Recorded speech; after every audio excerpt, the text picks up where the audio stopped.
ಮಾದಪಟ್ಟಣದ ಕ್ವಾರಿಯಲ್ಲಿ ಬಂಡೆ ಕುಸಿದು 7 ಕಾರ್ಮಿಕರು ಮೃತಪಟ್ಟ ಘಟನೆಗೆ ರಾಜ್ಯ ಸರ್ಕಾರದ ನಿರ್ಲಕ್ಷ್ಯವೇ ಕಾರಣ ಎಂದು ಪ್ರತಿಪಕ್ಷ ನಾಯಕ ಆರ್ ಅಶೋಕ್ ಆರೋಪವನ್ನ ಮಾಡ್ತಾ ಇದ್ದಾರೆ. ಮೃತರ ಕುಟುಂಬಗಳಿಗೆ ರಾಜ್ಯ ಸರ್ಕಾರ ತಲಾ 50 ಲಕ್ಷ ರೂಪಾಯಿ ಪರಿಹಾರ ಘೋಷಿಸಬೇಕು ಎಂದು ಅವರು ಆಗ್ರಹಿಸಿದ್ದಾರೆ. ಜೊತೆಗೆ ಘಟನೆಯ ಕುರಿತು ಸಮಗ್ರ ತನಿಖೆ ನಡೆಸಿ ತಪ್ಪಿತಸ್ಥರ ವಿರುದ್ಧ ಕಠಿಣ ಕ್ರಮ ಕೈಗೊಳ್ಳಬೇಕು ಎಂದು ಸರ್ಕಾರವನ್ನ ಒತ್ತಾಯಿಸಿದ್ದಾರೆ.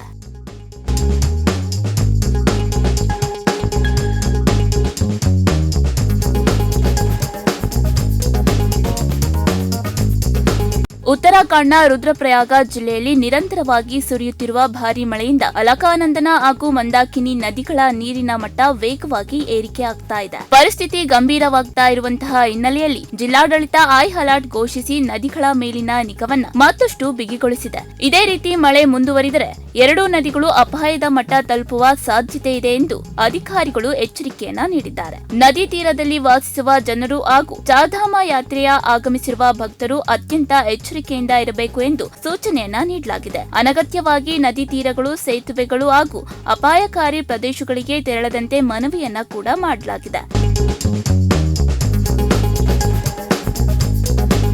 ಮಧ್ಯಪ್ರಾಚ್ಯದ ಬಿಕ್ಕಟ್ಟು ಶಮನಗೊಂಡು ಜಾಗತಿಕ ಮಾರುಕಟ್ಟೆಯಲ್ಲಿ ಕಚ್ಚಾ ತೈಲದ ಬೆಲೆ ಇಳಿಕೆಯಾಗಿದ್ರೂ ಸದ್ಯಕ್ಕೆ ಪೆಟ್ರೋಲ್ ಮತ್ತು ಡೀಸೆಲ್ ದರದಲ್ಲಿ ಯಾವುದೇ ಇಳಿಕೆ ಸಾಧ್ಯವಿಲ್ಲ ಎಂದು ಕೇಂದ್ರ ಪೆಟ್ರೋಲಿಯಂ ಸಚಿವ ಹರ್ದೀಪ್ ಸಿಂಗ್ ಪುರಿ ಸ್ಪಷ್ಟನೆಯನ್ನ ಕೊಟ್ಟಿದ್ದಾರೆ. ಅವರ ಪ್ರಕಾರ ಅಂತಾರಾಷ್ಟ್ರೀಯ ತೈಲ ಬೆಲೆ ಏರಿಕೆಯ ಅವಧಿಯಲ್ಲಿ ಭಾರತದ ತೈಲ ಮಾರಾಟ ಕಂಪನಿಗಳು ಅಸಲು ವೆಚ್ಚಕ್ಕಿಂತ ಕಡಿಮೆ ದರದಲ್ಲಿ ಇಂಧನ ಮಾರಾಟವನ್ನ ಮಾಡಿದ್ವು. ಇದರಿಂದ ಸುಮಾರು 74,781 ಕೋಟಿ ರೂಪಾಯಿ ನಷ್ಟ ಉಂಟಾಗಿದ್ದು, ಈ ಹಿನ್ನೆಲೆಯಲ್ಲಿ ತಕ್ಷಣವೇ ಇಂಧನ ದರ ಕಡಿತಕ್ಕೆ ಅವಕಾಶವಿಲ್ಲ ಎಂದು ಸಚಿವರು ತಿಳಿಸಿದ್ದಾರೆ. ಆದರೆ ಜಾಗತಿಕ ಕಚ್ಚಾ ತೈಲದ ಬೆಲೆ ಮುಂದಿನ ವಾರಗಳಲ್ಲಿಯೂ ಕಡಿಮೆ ಮಟ್ಟದಲ್ಲೇ ಮುಂದುವರೆದರೆ ಪೆಟ್ರೋಲ್ ಮತ್ತು ಡೀಸೆಲ್ ದರ ಇಳಿಕೆ ಕುರಿತು ಪರಿಶೀಲನೆ ನಡೆಸಲಾಗುವುದು ಎಂದು ಸಚಿವರು ತಿಳಿಸಿದ್ದಾರೆ.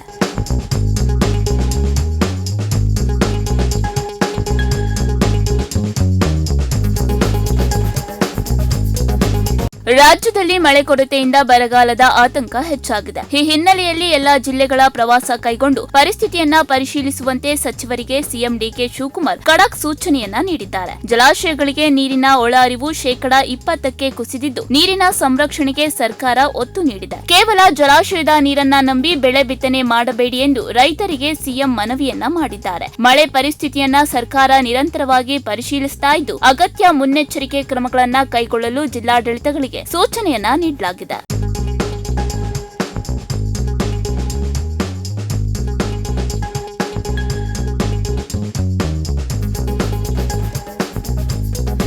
ಬಿಎಂಟಿಸಿ ಈಗಾಗಲೇ ಡೀಸೆಲ್ ಬೆಲೆ ಏರಿಕೆ ಮತ್ತು ಆರ್ಥಿಕ ಒತ್ತಡದ ಕಾರಣದಿಂದ ಸರ್ಕಾರಕ್ಕೆ 44% ಬಸ್ ಟಿಕೆಟ್ ದರ ಹೆಚ್ಚಳಕ್ಕೆ ಮನವಿಯನ್ನ ಮಾಡಿತ್ತು. ಈಗ ನೈಸ್ ರಸ್ತೆ ಮತ್ತು ನವಯುಗ ಟೋಲ್ ದರಗಳ ಹೆಚ್ಚಾಗಿರುವ ಹಿನ್ನೆಲೆಯಲ್ಲಿ ಈ ಟೋಲ್ ರಸ್ತೆಗಳನ್ನ ಬಳಸುವ ಬಿಎಂಟಿಸಿ ಬಸ್ಗಳ ಕಾರ್ಯಾಚರಣೆ ವೆಚ್ಚವೂ ಹೆಚ್ಚಾಗಲಿದೆ. ಇದರಿಂದ ಟೋಲ್ ಮಾರ್ಗದಲ್ಲಿ ಸಂಚರಿಸುವಂತಹ ಬಸ್ಗಳ ಟಿಕೆಟ್ ದರವನ್ನು ಹೆಚ್ಚಿಸುವಂತಹ ಸಾಧ್ಯತೆ ಇದೆ. ಆದರೆ ಇದುವರೆಗೆ ಟೋಲ್ ಮಾರ್ಗಗಳಲ್ಲಿ ಸಂಚರಿಸುವಂತಹ ಬಿಎಂಟಿಸಿ ಬಸ್ಗಳ ಟಿಕೆಟ್ ದರ ಹೆಚ್ಚಳದ ಕುರಿತು ಅಧಿಕೃತ ಘೋಷಣೆ ಹೊರಬಿದ್ದಿಲ್ಲ.